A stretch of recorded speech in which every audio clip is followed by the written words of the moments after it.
जय श्री राम। आज हम आपको सुनाएंगे भगवान हनुमान जी की बाल्यकाल की एक अद्भुत और प्रेरणादायक कथा।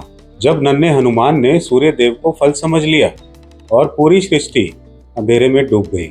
बहुत पुरानी बात है, जब भगवान शंकर के अंश से वानर राज केसरी और माता अंजना के घर हनुमान जी ने जन्म लिया तो पूरा वातावरण पावन हो उठा। हनुमान जी बचपन से ही अति चंचल, तेजस्वी और बलशाली थे। उनकी शरारतें तो ऐसी थी कि देवता भी चकित रह जाते। एक दिन की बात है, सुबह का समय था। आकाश में सूर्य देव उदित हो रहे थे। हनुमान जी ने आकाश की ओर देखा। एक विशाल लाल और चमकता हुआ गोला दिखाई दिया। बाल हनुमान ने सोचा, क्या सुंदर फल है, यह तो बड़ा स्वादिष्ट लगता है, मुझे इसे खाना चाहिए। और फिर क्या था, वे तुरंत आकाश की ओर उड़ चले। हवा में उड़ते उड़ते सीधे सूर्य देव की ओर बढ़े। सूर्य देव भी आश्चर्य में पड़ गए कि छोटा सा बालक उनकी ओर इतनी तेजी से क्यों बढ़ रहा है।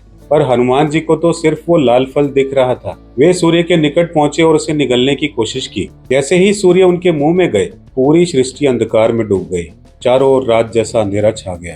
अब सारे देवता चिंतित हो उठे। सूरज छिप गया, पृथ्वी पर जीवन संकट में आ गया। देवता दौड़ते दौड़ते पहुंचे देवराज इंद्र के पास और प्रार्थना की, प्रभु कुछ कीजिए, यह छोटा बालक सृष्टि को अंधकार में डुबो रहा है। देवताओं की बात सुनकर इंद्र क्रोधित हो गए। उन्होंने अपने हाथ में वज्र उठाया और हनुमान जी पर प्रहार कर दिया। वज्र से आघात लगते ही हनुमान जी पृथ्वी पर गिर पड़े और बेहोश हो गए। यह देखकर उनके पिता पवन देव बहुत क्रोधित हो उठे। पवन देव ने क्रोध में आकर सारी वायु को रोक दिया।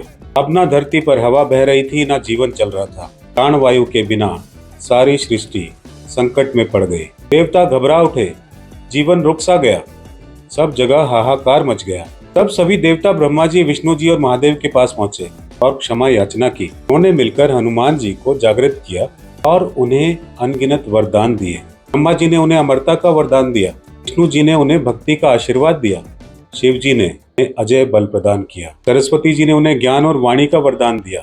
इंद्र ने भी उन्हें वरदान दिया कि उनका वज्र अब उन्हें कभी भी क्षति नहीं पहुंचा सकेगा। पवन देव भी शांत हुए, सृष्टि में वायु चली, जीवन सामान्य हो गया।